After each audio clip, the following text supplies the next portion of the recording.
Et c'est donc l'heure de la chronique psy avec vous, Nathalie Zach. Bonjour. Bonjour Rudy. Alors aujourd'hui, Nathalie, vous allez nous parler de la vie qui vient après la mort. Oui, et même de la vie qui découle de la mort. C'est presque ainsi qu'Elie Barnavi, l'ancien ambassadeur d'Israël en France, qualifie les conditions de sa naissance dans son autobiographie qui vient de paraître aux éditions Grasset sous le titre « Confession d'un bon à rien », un titre en forme de jeu de mots. Il aurait aussi pu s'appeler « Les vies au pluriel d'Elie Barnavi ». Alors, Barnavi est né sous le nom de Elie Shkolnik en 1946 en Roumanie. Il est fils unique d'un couple de juifs roumains qui ont survécu à la Shoah. Son père, Mikhail Yechiel Shkolnik, parce qu'il est parti combattre dans l'armée soviétique, il fut un authentique héros de la guerre. Et sa mère, parce qu'elle a fui en Asie centrale, en Ouzbékistan. Alors, à force d'insistance voulue par le père de famille, et malgré le danger encouru quand on débutait la démarche dans la Roumanie communiste, ils obtiendront l'autorisation de quitter le pays en 1961, et c'est là qu'ils feront leur alia. Bon, je vous laisse découvrir l'autobiographie de cet homme doué dans tout ce qu'il entreprend, sa scolarité, son service militaire dans les parachutistes, ses études supérieures, spécialiste de la littérature française du XVIIe siècle, sa carrière universitaire internationale, ses productions intellectuelles, son engagement politique, sa carrière diplomatique, ses responsabilités institutionnelles et muséographiques, enfin, tout ce qu'Elie Barnavi touche devient de l'or entre ses mains. Mais Rudy, ce sur quoi je voudrais insister avec vous, c'est le génie psychologique d'Elie Barnavi. Mais alors, qu'est-ce qu'un génie psychologique ? Alors, voyez-vous Rudy, moi je crois qu'il existe des psychés plus ou moins doués, et celle de Barnavi fait partie des ultra-doués s'il en est. Tout comme le comte de Monte Cristo, son roman de référence, Barnavi a saisi comment vivre une autre vie que celle qu'il pensait être la sienne au départ. Vous vous souvenez, Rudy, Edmond Dantès, le héros du roman d'Alexandre Dumas, est un jeune marin amoureux de Mercedes, une belle jeune femme qu'il s'apprête à épouser. Des jeunes gens simples, sans histoire. Mais voilà que le jour des noces, Edmond Dantès est kidnappé, victime injustement d'un complot qui le détournera de son projet de vie initial et qui le condamnera à mourir dans une prison oubliée de tous. Pour survivre, souvenez-vous, Edmond se fera passer pour un cadavre et reprendra ainsi vie sous une autre identité, celle du comte de Monte Cristo.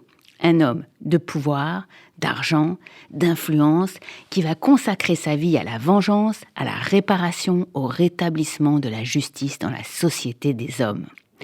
Barnavi, tout comme Edmond Dantès, a compris comment un être humain, pour survivre dans des conditions exceptionnelles, devait accepter, quand la mort est là, de se soumettre et de se métamorphoser, en d'autres termes, de mourir pour renaître en étant un autre homme. Barnavi semble même rechercher ces expériences de métamorphose qui nécessitent le dépassement de soi. Il a changé plusieurs fois de trajectoire en faisant sienne des ambitions nouvelles au gré des situations de danger et de migration imposées. Et pour lui, ça commence très tôt. Alors très tôt, est-ce que cela veut dire que quand il est encore enfant, très tôt, donc en Roumanie ? Oui, le jeune Elie Shkolnik, à l'époque c'était son nom, découvre dans l'appartement familial de Bucarest des photos d'enfants qui l'intriguent. Il questionne et apprend qu'en réalité, il n'est pas le fils unique qu'il croyait être, mais que ses parents avaient eu avant lui 2 enfants, un garçon d'abord, une fille ensuite, 2 petits, tous les 2 morts pendant la Shoah. Il débute son autobiographie par cette phrase « J'ai souvent dit que je suis né grâce à Hitler ». Parce qu'en fait, si la Shoah n'avait pas tué les 2 premiers enfants de ses parents, il n'aurait probablement pas été conçu. Ainsi, c'est le schéma d'une vie en forme de redéfinition de soi, de métamorphose et d'initiation permanente que respecte cet enfant né au lendemain de la Shoah, élevé dans la Roumanie totalitaire, par une mère en grande souffrance psychique, en fait détruite par son vécu d'horreur, les deuils de ses 2 premiers enfants, et un père de gauche, descendant de rabbins comme beaucoup de cette génération, devenu sioniste, qui lutte pour résister à l'humiliation antisémite et la menace d'emprisonnement dans la Roumanie d'après-guerre. Rudy, on lira « Confession d'un bon à rien » pour le plaisir de passer quelques heures avec cet homme subtil et sensible qui écrit dans un très beau français, l'une de ses langues d'adoption. On lira aussi ce livre d'Élie Barnavi parce que, comme on dit en créole, il déparle au sujet de certaines manières de faire dans le milieu universitaire, dans le milieu politique, dans le monde diplomatique, et par moments, c'est des passages assez croustillants.